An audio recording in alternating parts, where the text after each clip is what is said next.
নমস্কার বন্ধুরা, বেঙ্গল সুইটস চ্যানেলে আপনাদের সকলকে স্বাগত জানাই। আজকে আমি আপনাদেরকে গাজর দিয়ে কিছু মিষ্টির রেসিপি আপনাদেরকে আমি দেখাবো। তার মধ্যে থাকছে গাজরের বরফি সন্দেশ, গাজরের হালুয়া আর গাজরের লাড্ডু, স্পেশাল লাড্ডু যেটা মুখে দিলেই একদম মিলিয়ে যাবে। আর সামান্য কিছু উপকরণ দিয়ে খুব কম সময়ে কিন্তু এটা বাড়িতে বানিয়ে নেওয়া যায়। তো বন্ধুরা, আমি মৃণাল, মিষ্টির কারিগর, আর আপনারা দেখছেন বেঙ্গল সুইটস চ্যানেল। আর আজকে আমাদের রেসিপি গাজরের হালুয়া, লাড্ডু আর সন্দেশ। তো বন্ধুরা, এখানে দেখুন, প্রথমে আমি গাজরগুলোকে এইভাবে সুন্দর করে ছাড়িয়ে নেব। ছাড়িয়ে আর পেছনের অংশটাকেও আমি বাদ দিয়ে দেব। দিয়ে এখানে আমার 400 গ্রামের মতো গাজর আমি এখানে ছাড়াচ্ছি। আর এই গাজরটা আমি এখানে গাজরের লাড্ডুর পাকটা তৈরি করে আপনাদেরকে দেখাবো। তার জন্য দেখুন, একটা গ্রেটারে করে খুব সুন্দর করে এটাকে আমি গ্রেট করে নিয়েছি। এবারে দেখুন, আমি একটা উনুনে কড়া বসিয়ে দিচ্ছি। কড়া বসিয়ে দিয়ে এতে আমি কিছুটা সাদা তেল অথবা গাওয়া ঘি দিতে পারেন, 1 চামচ থেকে 2 চামচ দিয়ে এখানে কিছু ড্রাই ফ্রুট আমি এটাকে একটু ফ্রাই করে নেব। এখানে দেখুন, আমি কাজু বাদাম দিয়েছি আর এখানে আমন্ড বাদাম দিয়েছি। দিয়ে এটাকে আমি একটুখানি ভেজে একটা জায়গার মধ্যে আমি তুলে নিলাম। এবারে এতে আমি এই তেলটার মধ্যে আমি দিয়ে দিলাম 3টে ছোটো এলাচ আর এখানে একটা ছোট্ট দারুচিনি। এবারে দেখুন, এটাকে ভেজে নেবার পর এখানে আমি যে গাজরটাকে গ্রেট করে রেখেছি সেই গাজরগুলোকে আমি এখানে দিয়ে দিলাম। দেওয়ার পর এটাকে একটু টাইম নিয়ে ভেজে নিতে হবে। তাহলে কী হবে, গাজরের যে একটা কাঁচা গন্ধ থাকে সেটা কিন্তু একদম সম্পূর্ণ চলে যাবে। কিছুক্ষণ ভেজে নেবার পর যখন দেখবেন এরকম একটা সুন্দর ড্রাই হয়ে যাচ্ছে, তখন এতে দিয়ে দেবো 250 গ্রামের মতো লিকুইড দুধ। এই লিকুইড দুধটা আপনারা 500 গ্রামও দিতে পারেন। আমি এখানে যেহেতু খোয়া ক্ষীর অ্যাড করব, সেজন্য দুধের পরিমাণটা আমি এখানে কম দিলাম। তার জন্য এখানে আমি কিছুটা পরিমাণ আরও জল দিয়ে দিলাম। তাহলে কী হবে, গাজরটা খুব সুন্দরভাবে সেদ্ধ হয়ে যাবে। এবার আমি ঢাকা দিয়ে কিছুক্ষণ রেখে দিলাম। 4 থেকে 5 মিনিট পর ঢাকাটা খুলে এতে আমি একটু ফুড কালার অ্যাড করব। এটা আপনাদের সম্পূর্ণ অপশনাল, আপনারা দিতেও পারেন বা নাও পারেন। আমি এখানে অরেঞ্জ ফুড কালারটা আমি অল্প করে দিয়েছি। দিয়ে আমি আরও কিছুক্ষণ ধরে ঢাকা দিয়ে রাখলাম। দিয়ে আমার এটা টাইম লেগেছে অন্তত 10 মিনিট। 10 মিনিট পর আমি এটা দেখুন হাতে করে দেখছি, খুব সুন্দর একটা কুক হয়ে গেছে, হাতে দিয়ে নরম হয়ে গেছে। তখন আমি এতে দিয়ে দেবো 50 থেকে 100 গ্রামের মতো এখানে খোয়া ক্ষীর লাগে। আমি এখানে 50 গ্রাম খোয়া ক্ষীর ভালো করে এইভাবে গ্রেট করে এতে আমি দিয়ে দিলাম।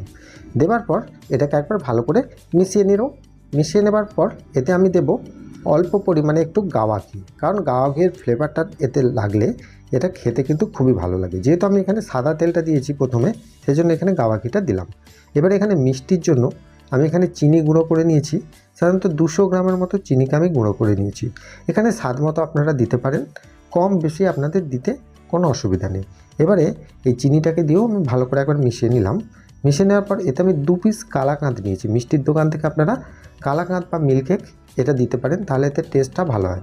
বা কালাকাঁদ বা মিল্ক কেকের পরিবর্তে আপনারা মাখা সন্দেশও দিতে পারেন। এবারে দেখুন, এই যে দারুচিনিটা ছিল সেটা আমি তুলে দিলাম। এবারে এটাকে আমি ভালো করে কুক করে নেব। এটা একদম কড়ার তলা থেকে যখন ছেড়ে যাবে তখন কিন্তু এটা আপনারা জানবেন যে এটা হয়ে গেছে। এবারে দেখুন, এখানে যে ড্রাই ফ্রুটগুলো আমি ভেজে রেখেছিলাম সেই ড্রাই ফ্রুটগুলো ভালো করে কুচিয়ে এতে দিয়ে দিয়েছি।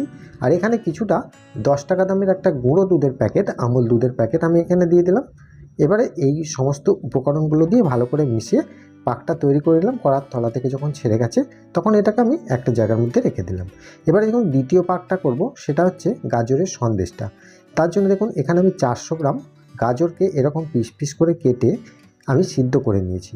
আর সিদ্ধ করে নেওয়ার পর এটা আমি মিক্সিতে ভালো করে মিক্স করতে দেব। আর তার ফাঁকে আমি এখানে দেখুন কড়া বসিয়ে দিয়েছি একটা গ্যাসেতে। এখানে 2 চামচের মতো গাওয়া ঘি দিয়ে আমি এখানে সাধারণত 100 থেকে 150 গ্রামের মতো সুজিকে ভালো করে ভেজে নিচ্ছি। কারণ এই গাজরের মধ্যে যখন সুজিটা দেওয়া হবে তাহলে কিন্তু সন্দেশের ফ্লেভারটা আরও সুন্দর আসবে। এবারে দেখুন, ভেজে নেবার পর এরকমভাবে ভাজবেন, খুব লাল করার দরকার নেই। এরকম একটু ভেজে নেবার পর এটাকে আমি একটা জায়গার মধ্যে তুলে নিলাম। এবারে দেখুন, এখানে আরও 1 চামচ গাওয়া ঘি আমি এই কড়াতে দিয়ে দিচ্ছি। দিয়ে ভালো করে আমি এটাকে গরম করে নিলাম। এরপরে দেখুন, আমি যে মিক্সিতে ভালো করে মিক্স করে রেখেছি সেটা আমি দেবো। তার আগে দেখুন, এখানে আমি 4টে ছোটো এলাচ এর মধ্যে দিয়ে দিলাম। তাহলে কী হবে, গাজরের যে একটা গন্ধ সেটা কিন্তু চলে যাবে। এখানে দেখুন, আমি যে গাজরটাকে সিদ্ধ করে যে মিক্সিতে পেস্ট করে নিয়েছি সেটা আমি এখানে দিয়ে দিলাম। দেওয়ার পর এটাকে আমি ভালো করে কুক করব, অন্তত 5 থেকে 7 মিনিট এইভাবে নাড়ব। আর এখানে স্বাদের জন্য একটু অল্প করে নুন দিয়ে দিয়েছি। এটা সাধারণত মিষ্টিটাকে ব্যালেন্স করার জন্য। আর এখানে আমি আরও 200 গ্রামের মতো চিনিকে ভালো করে গুঁড়ো করে এতে আমি দিয়ে দিলাম। গোটা চিনিটা আমি দেবো না, গুঁড়ো চিনিটা দিলে এটা মিশতে ভালো সুবিধা হয়। এবার যথারীতি আমি এখানে কিছুটা food colour, orange food colour দিয়েছি। এটা আমি বললাম সম্পূর্ণ অপশনাল, আপনারা দিতেও পারেন বা নাও পারেন। আর এখানে সুজি ভাজাটা আমি দিয়ে দিলাম, 100 গ্রামের মতো সুজি আমি দিয়ে দিয়েছি। এখানে আপনারা চাইলে সুজির পরিমাণটা একটু কমিয়েও দিতে পারেন বা একটু বাড়িয়েও দিতে পারেন, তাতে কোনো অসুবিধা নেই।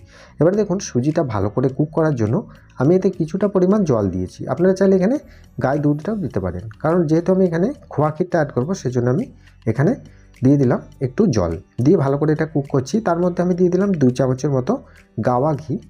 আর এখানে দিয়ে দিচ্ছি অল্প করে একটুখানি, শুধুমাত্র 10 টাকা দামি একটা গুঁড়ো দুধের প্যাকেট দিলেই হবে।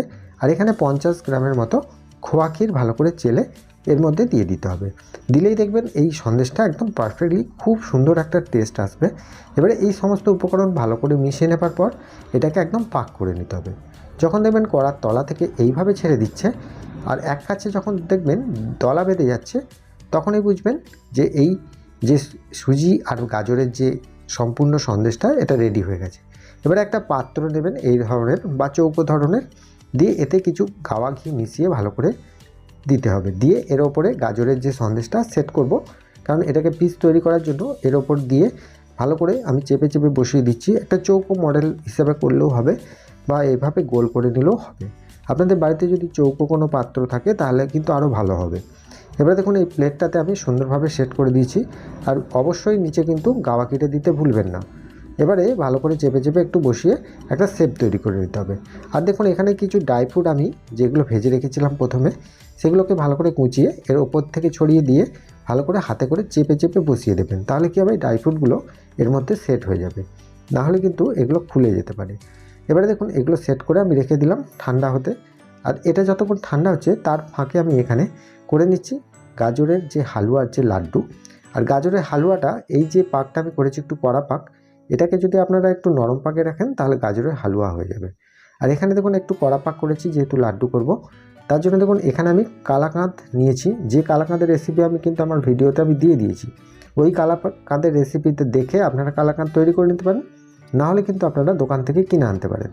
এখানে কালাকাঁদ, মিল্ককেক বা সন্দেশ যে কোনো কিছু দিয়েই কিন্তু করা যাবে। এখানে আমি যেভাবে করেছি দেখুন, কালাকাঁদটাকে প্রথমে আমি অল্প করে একটু নিয়েছি, নিয়ে আর এইভাবে এর ভেতরে ভরে সুন্দরভাবে একটা শেপ দিয়ে নিয়েছি। আরেকবার আমি দেখিয়ে দিচ্ছি আপনাদেরকে, বলেও দিচ্ছি। দেখুন এখানে আমি কালাকাঁদটাকে প্রথমে কিছুটা গুটির মতো তৈরি করে নিলাম, একটা ছোট করে নেওয়ার পর এখান থেকে গাজরের হালুয়ার কিছুটা অংশ আমি নিলাম। নেবার পর এইভাবে একটু গর্ত করে এর মধ্যে এটাকে সেট করে দিলাম, যেটা আমি সাধারণত সুজির যে ক্ষীরকদম করেছিলাম সেই টাইপেরই, সেই রকম প্রসেসেই এটা তৈরি হচ্ছে। দেখুন এইভাবে গোল করে নিতে হবে, ভালো করে চেপে চেপে দিয়ে এটাকে কিছুক্ষণের জন্য ঠান্ডা করে নিলেই কিন্তু এটা হয়ে যাবে।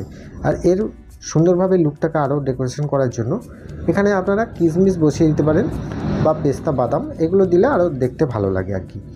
এবারে এগুলো সুন্দরভাবে তৈরি হয়ে যাওয়ার পর আপনাদেরকে আমি এখানে দেখাচ্ছি যে গাজরের যে সন্দেশটা, সেই সন্দেশটাকে পিস তৈরি করে আপনাদেরকে আমি দেখাচ্ছি। দেখুন এখানে আমি গাজরের সন্দেশটা দেখুন কত সুন্দরভাবে সেট হয়ে গেছে, আর অনেকটা শক্তও হয়ে গেছে। 2-3 ঘন্টা রেখে দিলে এটা সুন্দরভাবে টেনে যাবে। এবারে দেখুন এটাকে পিস তৈরি করছি আমি। এখানে দেখুন এখানে সুন্দর একটা কাজু বরফি টাইপের একটা পিস তৈরি করব। আপনারা চাইলে এখানে চৌকো পিসটাও তৈরি করতে পারবেন, যে যেরকম পারেন সেইভাবেই আপনারা করে নিতে পারেন, তাতে কোনো অসুবিধা নেই। এবারে দেখুন এই সাইডের ছাঁটগুলো আমি বাদ দিয়ে রেখেছি, ওগুলো কিন্তু গোল করে পাকিয়ে আপনারা লাড্ডু করে নিতে পারেন। এবারে দেখুন আমি এখানে যে এই কোণ দিয়ে যদি আপনারা এইভাবে কাটেন তাহলে কিন্তু কাজু বরফির যে মানে শেপটা সেটা কিন্তু এসে যাচ্ছে। আর আপনারা যদি ছুরিটা যদি সোজা লম্বা চালান তাহলে আপনাদের চৌকো শেপ এসে যাচ্ছে। এইভাবে আমি সমস্ত গাজরের বরফির সন্দেশটা এভাবে কেটে নেব। তো বন্ধুরা আপনাদেরকে আমি বলে রাখি, যদি আপনারা একটু ড্রাই ফ্রুটটা বেশি ইউজ করেন তাহলে এই যে আমি ওপরে ছড়িয়ে দিয়েছি, আপনারা একটু বেশি পরিমাণ দেবেন, তাহলেও কিন্তু খেতে বেশি ভালো লাগবে। আর এখানে যেহেতু অনেক রকম যে সমস্ত কোয়ালিটি মিষ্টিগুলো দেওয়া আছে, আমুল দুধ বলুন বা খোয়া ক্ষীর, এই সমস্তগুলো দেওয়ার জন্য এর টেস্টটা কিন্তু আরও খুব উন্নত হয়ে যাবে। বা আপনারা যদি বাড়িতে একবার এটা তৈরি করে দেখেন তাহলেই বুঝতে পারবেন যে এটা কতটা টেস্টফুল। আশা করি এই রেসিপিগুলো বুঝতে আপনাদের নিশ্চয়ই কোনো অসুবিধা হয়নি। তো বন্ধুরা এবারে দেখুন আমি এখানে যে গাজরের লাড্ডুটা তৈরি করেছি, গাজরের হালুয়ার লাড্ডু, সেটা দেখুন কত সুন্দর একটা লুক লাগছে। আর এটাকে আমি একবার ভেঙে দেখাই। এর ভেতরে যে কালাকাঁদটা দেওয়া আছে, আপনারা চাইলে এখানে মাখা সন্দেশও ইউজ করতে পারবেন। আর কালাকাঁদটা দেওয়ার জন্য এর কোয়ালিটিটাও কিন্তু খুব সুন্দর হয়ে যাবে, আর খেতেও কিন্তু খুব টেস্টফুল হবে। তো বন্ধুরা, একবার হলেও এই রেসিপিটা তৈরি করার জন্য আমি অনুরোধ করলাম আপনাদেরকে, একবার করে দেখতে পারেন। তো বন্ধুরা, আজকের রেসিপিটা আপনাদের কেমন লাগলো সেটা আমাকে প্রত্যেকবারের মতো কমেন্টে জানাতে অবশ্যই ভুলবেন না। ভালো থাকবেন, সুস্থ থাকবেন, নমস্কার।